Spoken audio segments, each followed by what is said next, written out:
Hey guys, Kyle the Death Knight of Anime here, bringing you my review for My Hero Academia Chapter 183. I'm sorry this one's late, guys. I was dealing with some shit. I was dealing with some stuff. I was dealing with a lot of stuff today in the morning, so I can I can really bring I can really do the review. But I'm here now, and yeah, let's just get into this review.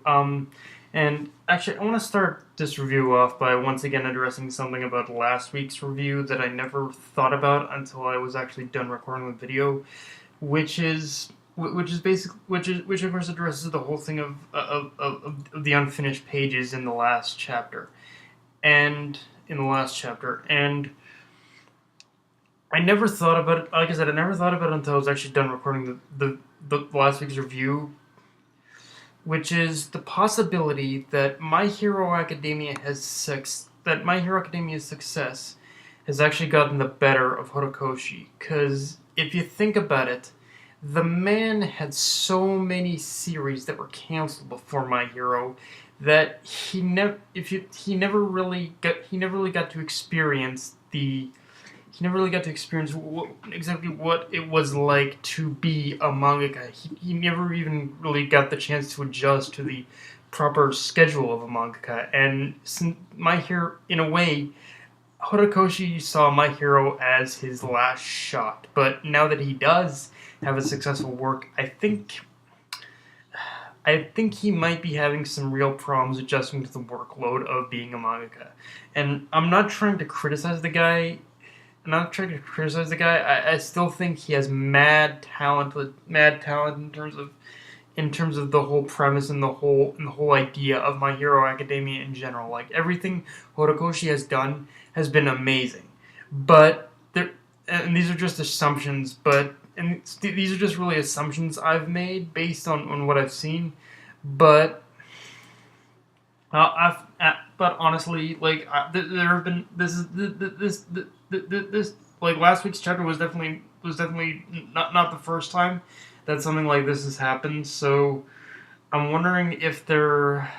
Okay, I wonder if there are just times where he's still kind of just adjusting to the whole workload. Either that or last week he ended up getting either that or last week he ended up getting sick and it just he ended up getting sick and Shonen Jump never reported it. I don't know, but yeah, I'm kind of more in the camp of believing that Horikoshi is just kind of he's trying to find his place. He's trying to find his groove in which he can work properly as a mangaka almost.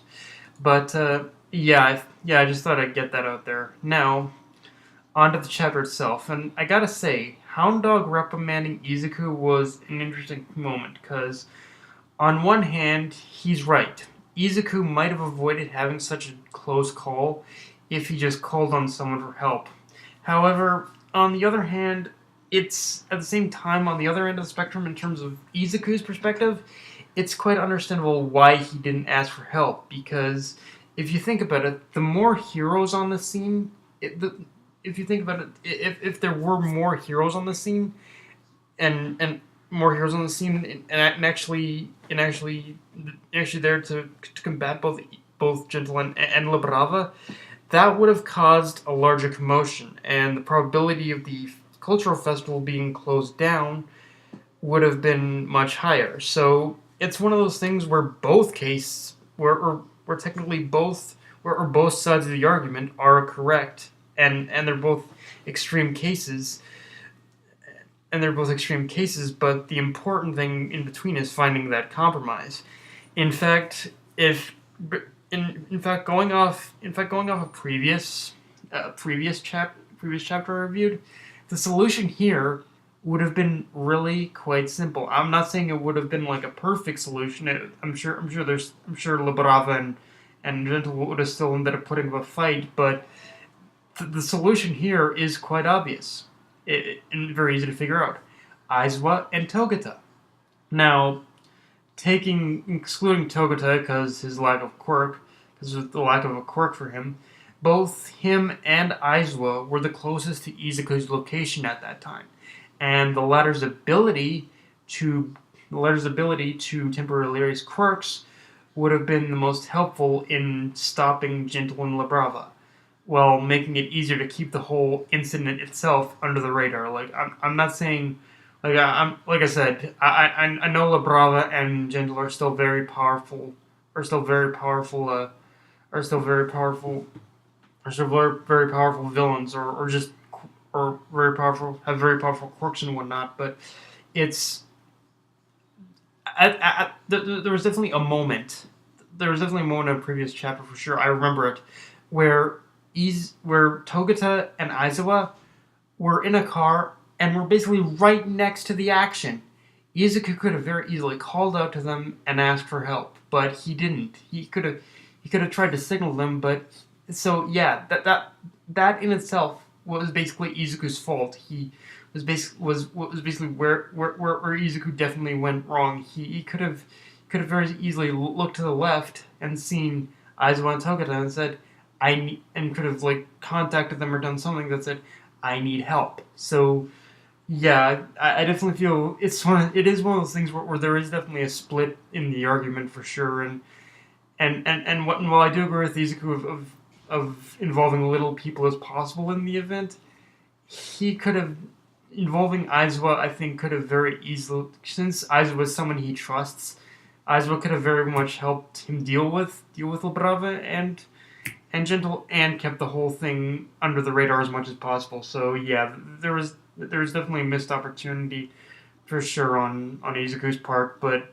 Izuku also had a good reason for what he did as well. Of course, near the end of the chapter, we see La Brava and Gentle being interrogated by the police, and as expected, the lie that Gentle and Izuku cooked up together didn't hold together. However, we do see, now that everything is said and done, that there is hope for both La Brava and Gentle to start over. And if you look at the whole situation, a lot of that has to do with the fact of mere chance and just mere of mere chance and just the simple fact that he was stopped then and there. Like, if you got to think about it, if Gentle had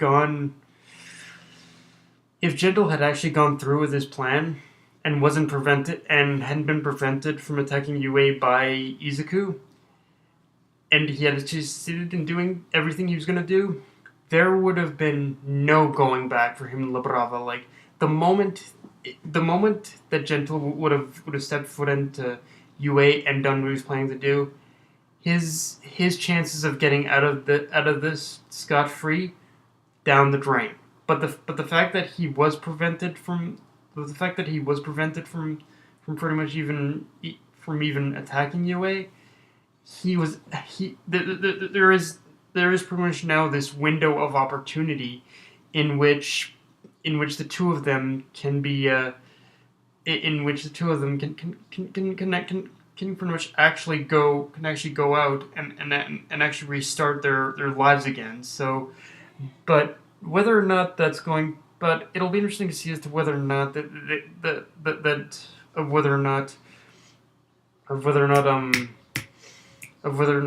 Gentle is actually going to try again at becoming a hero or something like that, because it would be really, is going to try again at becoming a hero, because there was definitely an interesting line about going too fast and about going too slow, and about being too lazy to do anything, and about actually and looking too far ahead. So I think now that Gentle was defeated, I think he now has the clarity to see at what pace he actually needs to go, and where and what exactly he needs to do now if he genuinely wants to become a hero. And I think that we can definitely say that Izuku definitely sparks some old feelings in him. So yeah, and honestly, it would just be really cool to see both Gentle and La Brava as